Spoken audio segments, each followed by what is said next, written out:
අද අපි ටිකක් ඉන්ට්‍රස්ටිං ටොපික් එකක් කතා කරමු. ඔයාලත් ඔයාලට දුක හිතෙන වෙලාවට ඔයාලා ළඟ ඉන්න කෙනාට කියලා තියනවාද මට නම් නිකන් ડિප්‍රෙෂන් වගේ කියලා. ඇත්තටම දුක හිතෙනවා කියන්නේ ડિප්‍රෙෂන් කියන එකටද? නෑ. ඒ දෙක දෙකක්. තනිකරම දෙකක්. ડિප්‍රෙෂන් කියන එක ඔයා හිතන්න ඔයාට මේ ලෝකේ ඔයා ප්‍රාර්ථනා කරන ජීවිතය ලැබුණා.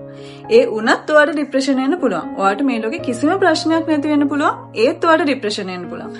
අද අපි ඒක ගැන කතා කරමු. මේ ගැන ගොඩක් අය දන්නවා. හැබැයි නොදන්න අයට තමයි මම මේ වීඩියෝ එක ගේන්නේ. ඔයාලා හිතනවද ඔය ડિප්‍රෙෂන් විෂාදයේ තියෙන කෙනෙක් නිතරම අඬාගෙන ඉන්න ඕනේ නැත්නම් දුකින් ඉන්න ඕනේ එහෙම කියලා හිතනවද? නෑ. ડિප්‍රෙෂන් තියෙන මිනිස්සයා සමහර වෙලාවට ඔයාලට වඩා සතුටින් ඉන්නවා වගේ පේන්න පුළුවන්. අපිට කවදාවත් එයා බලලා යට ડિප්‍රෙෂන් විෂාදය කියලා කියන්න බෑ. මේක ලෝකෙ මිලියන ගණන් මිනිස්සු සෆර් වෙන මාතෘකාවක්. අද මම ඔයාලත් එක්ක කතා කරන්නම් ඇත්තටම ඔයාට ડિප්‍රෙෂන්ද කියලා ඔයා හොයාගන්නේ කොහොමද කියලා. පළවෙනි දේ තමයි ඔයාට ඉන්ට්‍රස්ට් එක කැමැත්ත නැති වෙනවා කිසිම දෙයකට. ඔයා හිතන්නේ ඔයා ඉස්සර ආසාවෙන් මොන හරි යමක් කරා. නමුත් ඒ දේවත් දැන් ඔයාට කරන්න හිතෙන්නේ නැහැ.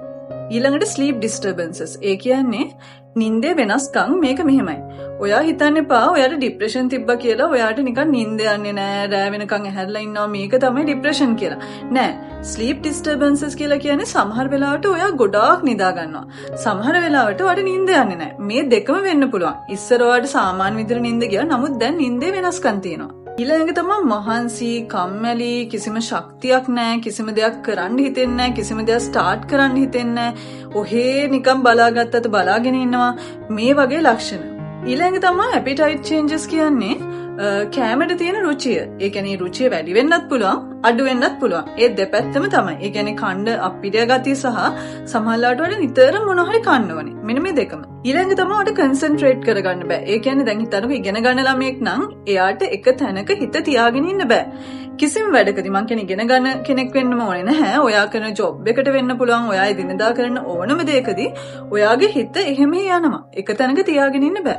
ඊළඟ තමයි ඔයාට නිතරම හිතනවා මම වැඩක් නැති කෙනෙක්, මගෙන් කිසිම වැඩක් නැහැ, මම මේ ලෝකේ ඉඳලා වැඩක් නැහැ. එතකොට මගෙන් කාටවත් කිසිම ප්‍රයෝජනයක් නැහැ. මේ වගේ ෆීලිංගස් නිතරම එනවා. අන්තිම එක ටිකක් භයානකයි. ඒ තමයි ඔයාට හිතෙනවා ඔයාගේ ජීවිතේ නැති කරගන්න. නැත්තම් ඔයාට මොකක් හරි හානියක් කරගන්න. මොකද මම වැඩක් නැහැ කියලා ඔයාට හැම වෙලෙම හිතෙනවා. ඇයි අපිට මේ ડિප්‍රෙෂන් කියන එක හැදෙන්නේ? ඒක විවිධාකාර හේතු තියෙන්න පුළුවන්. මෙහෙමයි. ඔයාට මොකක් හරි දුක හිතෙන දෙයක් වුණාම ડિප්‍රෙෂන් හැදෙන්න පුළුවන්. ඒ විතරක් නෙවෙයි අපිටම සල්ලි ප්‍රශ්න තියෙනවා. ඒතර රිලේෂන්ෂිප් වල වගේ සම්බන්ධතාවල ප්‍රශ්න තියෙනවා. ඒ විතරක් නෙමෙයි අපි හිතන්න ඔයාලගේ ඇඟේ හෝමෝනල් ප්‍රශ්න තියෙනවා. ඒකත් ડિප්‍රෙෂන් වෙන්න පුළුවන්.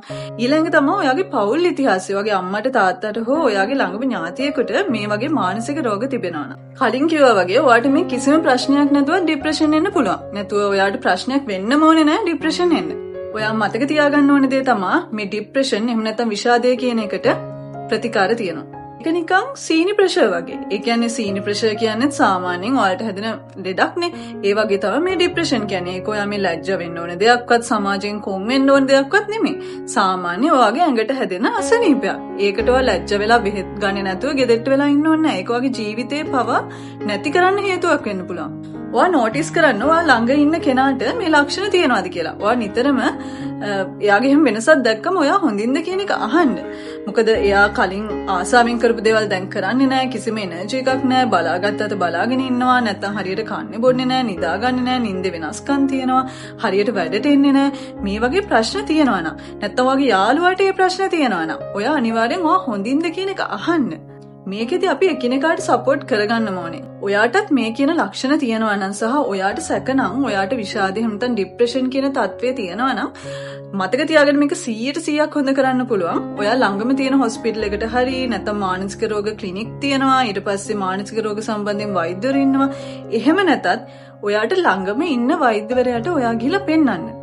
මොකද හැම වෛද්‍යවරයම මේ සයිකියාට්‍රි එහෙම නැත්නම් මානසික රෝග සම්බන්ධ විෂය කවර් කරලා තමයි ડોක්ටර් කෙනෙක් වෙලා තියෙන්නේ. ඒ හැම ડોක්ටර් කෙනෙක්ම මේ මානසික රෝග සම්බන්ධයෙන් හොඳ අවබෝධයක් තියන අය. ඒ නිසා ඔයා ගිහිල්ලා ඕනම ડોක්ටර් කෙනෙක්ට කතා කරන්න. එතකොට ඔයාව අවශ්‍ය නම් ඒ සම්බන්ධ ડોක්ටර්ස්ලට යොමු කරයි.